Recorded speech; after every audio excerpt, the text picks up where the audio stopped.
நிறைவு கருத்தை முத்தாய்ப்பாக முன்வைக்க திரு ஆலூர் ஷானவாஸ் அவர்களை பேச அன்போடு அழைக்கிறேன்.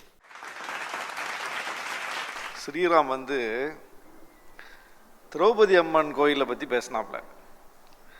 திரௌபதி அம்மன் கோயிலுக்குள்ள இந்து மக்களை, அதாவது இந்து மத நம்பிக்கை உள்ள மக்களை உள்ளே அனுமதிக்க மாட்டேன்னு பிரச்சனை பண்றது யார் தெரியுமா?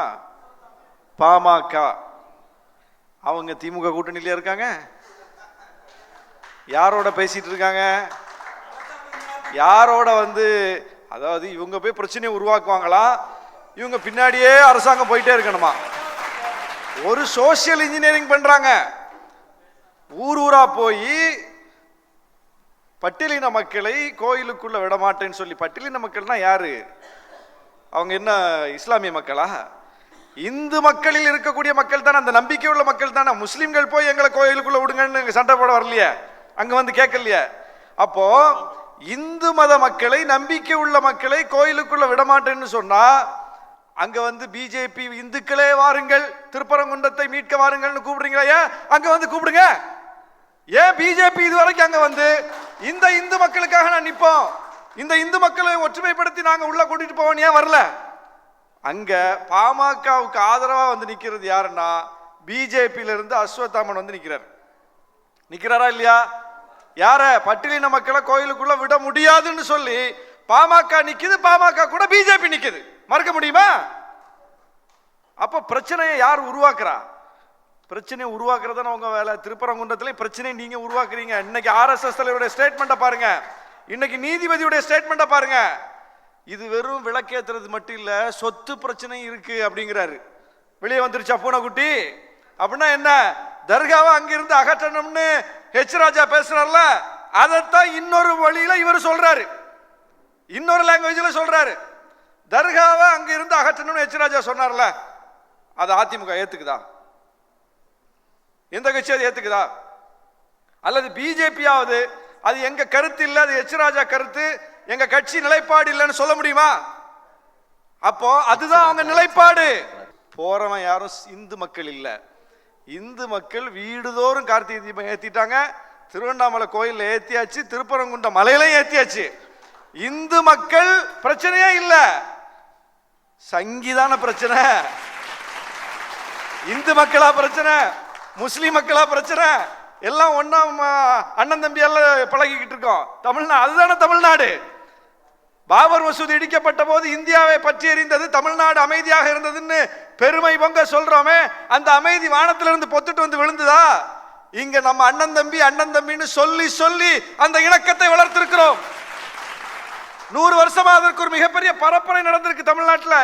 அவன் வேற நீ வேற இல்ல, எல்லாம் ஒண்ணுதான் சொல்லி அந்த உறவை வளர்த்து வைத்திருக்கிறோம். அதுல கல்லறியுது பிஜேபி, அதுல கல்லறியுது RSS, அதற்கு துணை போகுது அதிமுக. அதை எப்படி நம்ம அனுமதிக்க முடியும்? எங்க தலைவர் ஏன் அதிமுக பத்தி கவலைப்படுறாரு? திமுக சீட்டு கம்மியா கொடுத்துட்டு உடனே அதிமுக துண்டா போட்டுடலாம்னு சொல்லியா? ஏன் நீங்க கூட தான் பிஜேபியில இருந்து வெளியே வந்தோன்னா வாங்க வாங்கன்னு கூப்பிட்டீங்களா? வந்தவா? எங்க நோக்கம் அது கிடையாது. அந்த கட்சி அந்த கட்சியாக இருக்கணும்னு நினைக்கிறோம். அதிமுக முடிவு அதிமுக எடுக்கணும்னு நினைக்கிறோம். அண்ணன் முருகமாறன் சொன்னாரு, ரெட்டையில எங்க இருக்கோ, கொடி எங்க இருக்கோ அதுதான் ஜெயிக்கும் அப்படின்னாரு. ரெட்டையிலையும் கொடி முதல்ல உங்கள்ட்ட இருக்கா? இப்போ யார்கிட்ட இருக்கு? ரெட்டையில யார்கிட்ட இருக்கணும்னு யார் முடிவு பண்றது? இப்போ மோடி முடிவு பண்ணணும், அமித்ஷா முடிவு பண்ணணும். ரெட்டையில அவர்கிட்ட இருக்கணுமா இவர்கிட்ட இருக்கணுமா? ஏன்னா இது பொய் இல்ல, புரட்டில நான் சொல்றது. அதிமுகவின் முடிவை அதிமுக தானே எடுக்கணும்னு சொல்றீங்க. அதிமுக தானே முடிவு எடுத்தது, சசிகலா அம்மா பொதுச் செயலாளர்னு. அதிமுக பொதுக்குழு தானே முடிவு எடுத்தது. பொதுச் செயலாளர் தொடர முடிஞ்சுதா? அவங்க முதலமைச்சர் வேட்பாளர் முதலமைச்சர்னு அதிமுக எம்எல்ஏக்கள் தானே தேர்ந்தெடுத்தாங்க பெரும்பான்மையா. ஏன் முதலமைச்சர் ஆக முடியல? அதிமுக முடிவெடுத்த பிறகு அதை செய்ய முடியலங்க. ஏன்? பிஜேபி நினைக்கல. சசிகலா முதலமைச்சராக கூடாதுன்னு பிஜேபி சொல்லிச்சு, அது மாதிரி நடந்துச்சு. அவங்க பொதுச் செயலாளர் இருக்கக்கூடாதுன்னு பிஜேபி சொல்லிச்சு, அதுபடி நடந்துச்சு. தர்ம யுத்தத்தை அதிமுகவா நடத்துச்சு. நடத்தின OPS என்ன சொன்னாரு?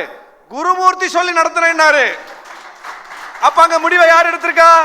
முடிவை அதிமுக எடுக்கல. பாருங்க, அதிமுக எடுத்த முடிவை அதிமுக செயல்படுத்த முடியல.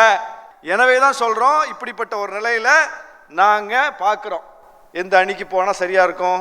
அதிமுகவா இல்ல, கொள்கை பூர்வமா இல்ல, உறுதியா இல்ல, விட்டு கொடுக்குது. சரி, புதுசா ஒருத்தர் வந்திருக்காரு. அவரு பாண்டிச்சேரியில போய் நின்னுட்டு, ஏ திமுக அரசே, ஏன்பா அங்க திமுக எல்லாம் ஆட்சியில் இல்லப்பா, அங்க பிஜேபி கூட்டணி ஆட்சிப்பா, என்ஆர் காங்கிரஸ்பா, அவரை பேசுப்பா, பிஜேபி பத்தி பேசு, என்ஆர் காங்கிரஸ் பத்தி பேசு, அல்லது காங்கிரஸாவது பேசு.